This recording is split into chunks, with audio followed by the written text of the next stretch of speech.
சொன்னா புரிஞ்சுக்கோங்க மக்களே. நாங்க வந்து யாரோட கூட்டணி வைக்கல. ஒரு சிலர் வந்து வதந்தி பரப்புறாங்க. அது நம்பாதீங்க அப்படின்ற மாரி வந்து இப்ப தாவேக சார்புல இருந்து ஒரு விளக்கம் அறிவிச்சிருக்காங்க. இதுக்கு என்ன காரணம் அப்படின்னா, இப்ப வந்து இதுக்கு முன்னாடி ஒரு சில காரணங்களால வந்து பிஜேபி கூட வந்து தாவேக்கு வந்து கூட்டணி வைக்கிறதா ஒரு பேச்சுவார்த்தை அடிபட்டுச்சு. இதுக்கு வந்து ஒரு சிலர் வந்து எதிர்ப்பு தெரிவிச்சாலும், ஒரு சிலர் வந்து ஆதரவு தெரிவிச்சாங்க. அதாவது தாவேக சார்புல இருந்து ஒரு சிலர் வந்து ஓகே நம்ம வந்து கூட்டணி வச்சுக்கலாம் அப்படின்னு ஆதரவு தெரிவிச்சாங்க. ஒரு சிலர் வந்து என்னன்னா எதிர்ப்பு தெரிவிச்சாங்க. அதையும் தாண்டி வந்து ஒரு சிலர் வந்து என்னன்னா, இல்ல இது வந்து செட்டே ஆகாது அப்படின்ற மாரி சொல்லியிருந்தாங்க. அப்படி இருக்கும்போது வந்து இப்ப தாவேக சார்புல இருந்து என்ன சொல்றாங்கன்னா, இல்ல நான் யார் கூட கூட்டணி வைக்கல. நீங்க வந்து நம்புங்க அப்படின்ற மாரி வந்து ஒரு விளக்கத்த குடுத்துருக்காங்க. இப்ப அதுக்கு என்ன காரணம் அப்படின்னா, இப்ப விஜய் சார் வந்து டெல்லில போயிருந்தாரு. இப்ப சிபிஐ விசாரணைக்காக டெல்லிக்கு போயிருந்தாரு. அங்க விசாரணை முடிஞ்சுட்டு வந்து இப்போ ஒரு சிலர் வந்து என்ன சொன்னாங்க அப்படின்னா வந்து விஜய் சார் வந்து இப்ப பிஜேபி கூட வந்து அங்க பேச்சுவார்த்தை நடத்தினாரு. அதுல வந்து அவர் வந்து சொல்லிட்டாரு.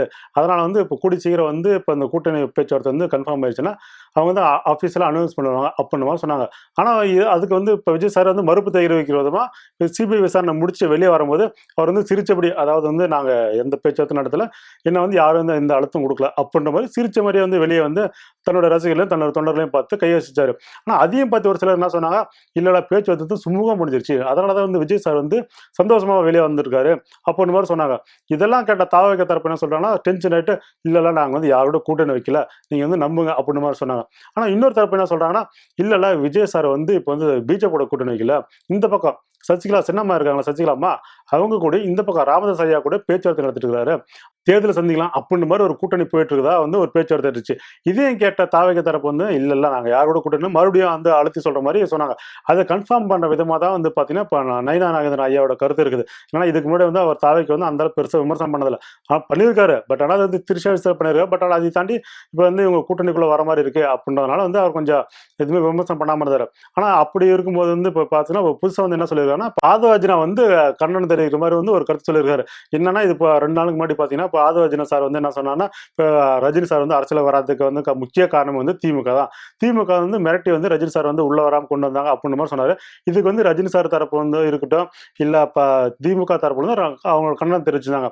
அப்படி இருக்கும்போது வந்து இப்ப பிஜேபி சைடுல இருந்து யாரும் பெருசா ஒண்ணும் கண்டுக்கல. பட் ஆனா அப்படி இருக்கும்போது சரி ஓகே கூட்டணி கன்ஃபார்ம் ஆயிருச்சு போல. அதனால வந்து எதுவும் கண்டனம் தெரிவிக்காம இருக்காங்களே அப்டின்ற மாரி இருந்தாங்க. ஆனா இப்ப இது வர தகவல்லாம் பார்த்தீங்கன்னா வச்சுக்கயே, இப்ப ஏன்னா நயினா நாகேந்திரன் என்ன சொல்லியிருக்காருன்னா, ஆதவர்ஜுன் வந்து இப்ப நீங்க வந்து ரஜினி சார்கிட்ட வந்து மன்னிப்பு கேட்கணும். அப்படி ஒரு வார்த்தை சொல்லிறக்கூடாது. ஏன்னா அவர் வந்து தமிழ்நாட்டோட ஒரு பெரிய ஒரு அடையாளம். அவர்கிட்ட நீங்க அப்படி சொல்லலாமா? அப்புட்ன்ற மாரி சொல்லியிருக்காரு.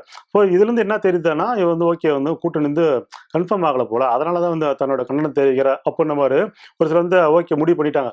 ஆனா இதையும் தாண்டி ஓகே இப்ப வந்து இவர் விஜய் சார் வந்து இந்த பக்கம் பிஜேபி கூட கூட்டணி வைக்கலன்றீங்க. இந்த பக்கம் காங்கிரஸ் இல்லன்னு ஆயிப்போச்சு. இந்த பக்கம் ராமதாஸ் ஐயாவும் ஓகே உள்ள வரல அப்புட்ன்ற மாரி ஆயிப்போச்சு. ஸோ ஓகே சின்னம்மா கூட போனா அது இல்லன்னா, அப்ப வேற என்னதான் ஐடியா வச்சிருக்காரு விஜய் சார் அப்புட்ன்னு கணக்க போட்டா, அவர் வந்து ஒரு புது கணக்கு போட்டிருக்காரு.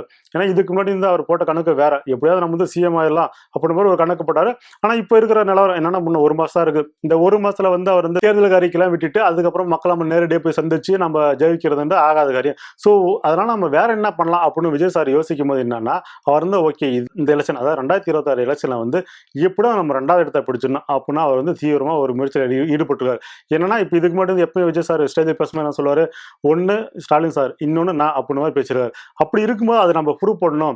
களத்துல அதை ப்ரூவ் பண்ணணும். அதுக்கு என்ன ஒரே வழின்னா, ஏன்னா எப்பவுமே வந்து ஏடிஎம்கே இல்லன்னா டிஎம்கே, டிஎம்கே இல்லன்னா ஏடிஎம்கே. இப்படி 2 கட்சி தான் பெருங்கட்சி மாரி இருக்குது. ஆனா நம்ம வந்து இப்ப 3வது ஒரு கட்சி நம்ம உள்ள வந்துட்டு நாம தான் எடுத்து 2வது இடம் அப்படின்னு சொல்லியிருக்கோம் இல்லையா? அதை வந்து ப்ரூவ் பண்ணணும். அதுக்கு நம்ம என்ன பண்ணணும் அப்படின்னா, அதிமுக அதாவது அதிமுக வந்து பின்னுக்கு தள்ளிட்டு நாம முன்னாடி போணும். அதை வந்து நம்ம ப்ரூவ் பண்ணணும். சொன்னா மட்டும் போதாது. களத்துல ப்ரூவ் பண்ணணும். அதுக்கான வேலை என்னவோ அது பார்க்கலாம் அப்படின்ற மாரி விஜய் சார் வந்து ஒரு முடிவு எடுத்ததா பேசப்படுது. காரணம் என்ன அப்படின்னா, இப்ப 26ல வந்து நம்ம சிஎம் ஆகல அப்படின்னா கூட ஓகே எதிர்க்கட்சி தலைவரா வரதுக்கான வாய்ப்பை நம்ம வந்து அதிகப்படுத்திப்போம் அப்படின்ற மாதிரி விஜய் சார் வந்து ஒரு அந்த அந்த முயற்சியில இறங்கிட்டாரு. ஓகே விஜய் சார் வந்து ஏன் இப்ப கூட்டணி வேணாம் அப்படின்னு சொல்றாருன்னா அதுக்கு ஒரு சில காரணங்கள் இருக்குது. காரணம் என்ன அப்படின்னா நம்ம வந்து இப்ப அரசியல் எதிரி வந்து நமக்கு திமுகன்னு சொல்லிட்டோம், கொள்கை எதிரி வந்து நமக்கு வந்து இப்ப பிஜேபின்னு சொல்லிட்டோம். அப்படி இருக்கும்போது நம்ம பிஜேபியோட கூட்டணி வச்சா மக்கள் கிட்ட நமக்கு நம்மளோட செல்வாக்கு வந்து படிப்படியாக குறையும். ஸோ வந்து நம்ம முடிஞ்சது இதை அவாய்ட் பண்ணலாம் அப்படின்னு விஜய் சார் வந்து முடிவு எடுத்திருக்காரு. இப்போ அதே மீறி வந்து இவர் கூட்டணிக்குள்ள போயிட்டாரு அப்படின்னா அடுத்த தேர்தலில் வந்து இருக்கிற ஓட்டு வந்து குறையும். ஏன்னா இப்போதைக்கு அவர் ஒரு 10, 15% ஓட்டு சதவீதம் இருந்தாலும், அது இருக்க இருக்க படிப்படியா அதிகரிக்கணுமே தவிர, அது குறையக்கூடாது. அதுக்கான முயற்சியில ஈடுபடும் அப்படின்னு விஜய் சார் வந்து முடிவு எடுத்திருக்காரு. ஆனா, அதையும் தாண்டி வந்து அவர் கூட இருக்க ஒரு சிலர் வந்து இப்ப ஆதவ அர்ஜுனாவா இருக்கட்டும், இல்ல மத்தவங்களா இருக்கட்டும், இப்ப புஷி ஆனந்தா இருக்கட்டும், இவங்கலாம் வந்து என்னன்னா, இப்ப மத்த கட்சிகளோட பேச்சுவார்த்தை நடத்துது. இப்ப பிஜேபியோட பேச்சுவார்த்தை நடத்துறது, அவங்க எப்படியாவது வந்து நம்ம தாவேக்கு வந்து உள்ள கொண்டு போலாம். அதுக்கான பேச்சுவார்த்தை நடத்திட்டு இருக்காங்க. ஆனா, விஜய் சார் வந்து ஒரு கட்டத்துல வந்து சொல்லிட்டாரு. நீங்க வந்து யாரும் யார் கூட பேச்சுவார்த்தை நடத்த வேண்டாம்.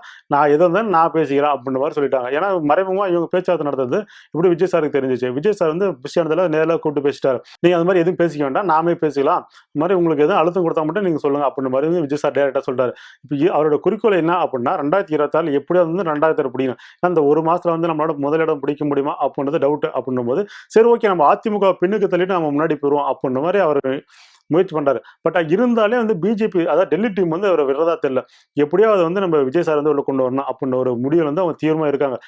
காரணம் என்ன கேட்டீங்கன்னா, இப்ப அதிமுகல வந்து இப்ப பிஜேபி இருக்கட்டும், அதிமுக இருக்கட்டும், இந்த பக்கம் சின்ன அன்புமணி ஐயா இருக்கட்டும், இது மாதிரி இப்ப டிடிவியா இருக்கட்டும், இப்ப இந்த மாதிரி ஒரு டீம் இருந்தாலே நமக்கு வந்து திமுக வீழ்த்தணும் அப்படின்னா நமக்கு இன்னும் ஒரு பெரிய ஒரு அதாவது நட்சத்திரம் வேணும், ஒரு டீம் வேணும் அப்படின்னும் போது ஒரு டெல்லி டீம் வந்து ஒரு பிளான் போட்டுருக்காங்க. பட் ஆனா அதுக்கு வந்து விஜய் சார் எப்படியோ அழுத்தம் கொடுத்தாங்க. பட் ஆனா அவர் வந்து ஒரு கட்டத்துக்கு மேல முடியவே முடியாது அப்படின்ற மாதிரி ஒரு முடிவு சொல்றாரு. அவங்களும் ஆஃபரா கொடுத்தாங்க. நீங்க எப்படியாவது நீங்க தான் வந்து முதலமைச்சராக போறீங்க, உங்களுக்கு இத்தனை தொகுதி தரேன், உங்களுக்கு செலவை பார்த்துக்கலாம் அப்படின்ற மாதிரி சொன்னாங்க. பட் இருந்தாலும் வந்து விஜய் சார் வந்து இதுல வந்து கொஞ்சம் பிடிவாதமா இருக்க மாதிரி பேசப்படுது. சரி ஓகே, இப்போ விஜய் சார் வந்து பிடிவாதமா இருக்காருன்னு வச்சுக்கலாம். ஆனா இப்போ அதிமுக வந்து என்னன்னா அவங்களுக்கும் இது வந்து ஒரு சந்தோஷமா எடுத்துறாங்க. என்ன காரணம் அப்படின்னா இப்போ எடப்பாடி ஐயாவுக்கு வந்து இப்போ பிஜேபி கூட அவர் கூட்டணி வைக்கிறதுக்கு விருப்பம் இல்லை, அது ரெண்டாவது விஷயம். பட் ஆனா இப்போ விஜய் சார் உள்ள வந்துட்டாருன்னா இருக்கு நாம வந்து இன்னும் கொஞ்சம் படிப்படியாக நம்ம டம்மி ஆயிருமோ அப்படின்ற மாதிரி வந்து எடப்பாடி ஐயா தரப்போ வந்து ஃபீல் பண்ணாங்க. ஸோ அவங்க வந்து முடிஞ்ச வரைக்கும் இப்போ விஜய் சார் வந்து உள்ள வராமல் இருக்கிறது நமக்கு நல்லது அப்படின்ற மாதிரி அவங்களும் ஃபீல் பண்ணாங்க. எது எப்படி இப்போ விஜய் சாரோட மூவ் எப்படி இருக்க போகுது, இவர் வந்து இப்போ தனித்து நிற்க போறாரா, இல்லை பிஜேபி கூட அழுத்தத்தை தாங்கி உள்ள போயிட்டு அங்கே போய் போராட போறாரா, இல்லை நம்ம சிஎம் ஆகலைன்னா கூட பரவாயில்ல எதிர்க்கட்சி ஆகணும் அப்படின்றதுக்காக என்னென்ன செயல்பாடு பண்ண போறாரு அப்படின்றத நம்ம பொறுத்திருந்து பார்ப்போம்.